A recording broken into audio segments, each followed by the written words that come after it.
taba'a sunnatahu ila yaumi din ama ba'd. Leo tutazungumzia inshallah hadithi fupi.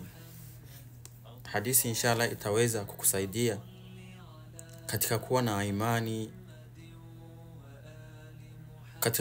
ya kusadikisha kauli ambayo Mtume aliyosema, kullukum tadkhuluna aljanna, nyinyi wote mtaingia peponi. Mtume aliwaambia maswahaba, na Mtume akiwaambia maswahaba na sisi tumoemo. Kwa hivyo inshallah hadithi hii ni fupi sana, huenda itakupa mwangaza wa kuweza kumcha Mwenyezi Mungu, kuchunga ibada zako. Hadithi hii ilitoka kwa Jabir bin Abdullah al-Ansari radiyallahu anhuma. رجلا سأل رسول الله صلى الله عليه وسلم فقال أرأيت إذا صليت المكتوبات وصمت رمضان وأحللت الحلال وحرمت الحرام ولم أزد على ذلك شيئا أدخل الجنة؟ قال نعم. Hadithi hii ilitolewa na Muslim. Hii hadithi hii ilitolewa na sahaba anaitwa Jabir bin Abdullah al-Ansari, laziza Allahu ziwe juu yake. Kuna sahaba alimuuliza Mtume wetu Muhammad sallallahu alaihi wasallam, maana hapa walisema anna rajulan sa'ala Rasulullah sallallahu alaihi wasallam, yani mtu huyo anaweza kuwa ni sahaba, lakini hawakumtaja jina ni sahaba gani ama ni mtu gani amemuuliza Mtume. Akasema araita idha sallaitum al-maktubat, yani nikiwa nimeswali vipindi vitano. Al-maktubat maana yake sala za faradhi, yani vipindi vitano. Wasumtu ramadhana, nikiwa nimesaumu Ramadhani. Wa ahlatu al-halal, nikiwa nimetenda matendo ya halali, najua kama matendo haya ni ya halali kweli. Wa haramtu al-haram, na nikawa nimejiziwia na haramu kwa kuwa najua kama ni haramu. Wala muazid ala dhalika shay'an, sikuzidisha chochote juu ya hizi ibada ambazo nitazifanya.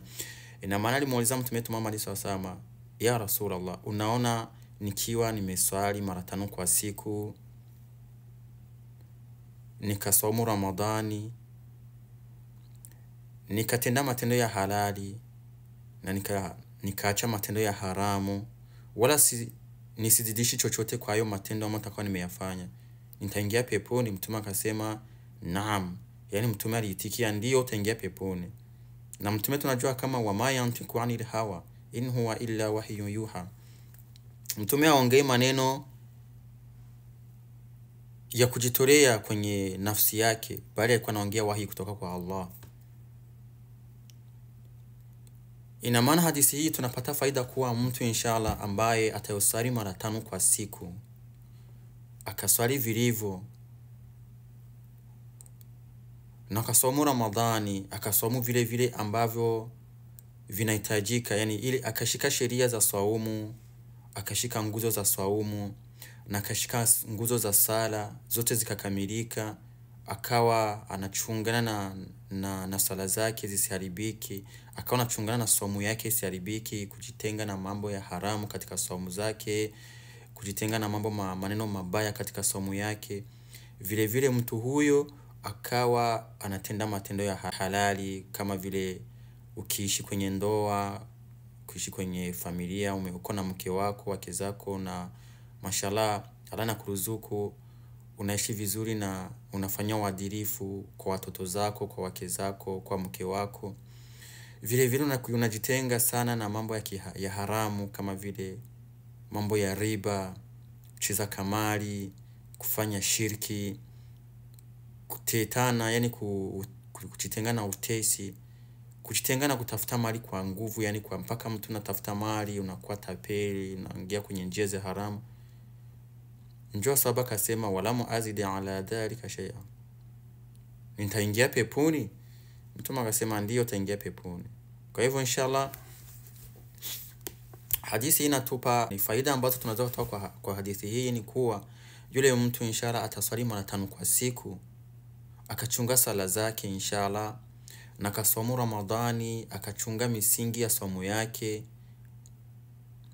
na kajikinga na vitu vya haramu, na kaishi kwenye maisha ya halali, bila shaka inshallah mtu huyo ataingia peponi. Kwa sababu kitu Mwenyezi Mungu kwenye hadithi iliyotolewa na Mtume Muhammad sallallahu alaihi wasallam anasema, kitu cha kwanza mmoja atahesabiwa mbele ya Allah kwenye haki za Mwenyezi Mungu ni sala. Sala zako zikiwa zimetengamana, inshallah matendo yako yote yatatengamana, kwa sababu sala inakuamrisha mema na inakataza maovu. Sasa yule mtu ambaye anaswali kisha anaendelea kwenye maovu, anaendelea kwenda kuwafumu, akipata shida kidogo tu yamekimbia kuwafumu, akipata tu kichwa kikamuuma, sijui nimelogwa, wacha niende kuwafumu wanitafutie. Huyo mtu ni mushrik. Hata uswali mara 5 swala zako hazina kazi, hata utoe sadaka, hata usaumu Ramadhani, matendo yako yote Allah ameyabana, hayo hayamfikii. Matendo yako yamekuwa kibambazi baina yako na Mwenyezi Mungu Subhanahu wa Ta'ala.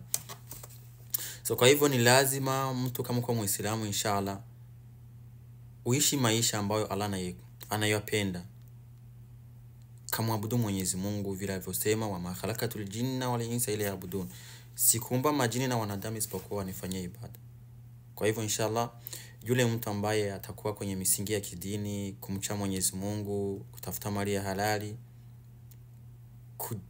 kujikinga sana na mambo na maisha ya haramu, inshallah biiznillah Mwenyezi Mungu atamuingiza peponi kama vile alivyosema Mtume, inshallah mtu ataingia peponi. Kwa hivyo inshallah tunamwomba Mwenyezi Mungu atupokelee saumu zetu, atusamehe makosa yetu, atujalie mwisho mwema dunia wala akhira inshallah.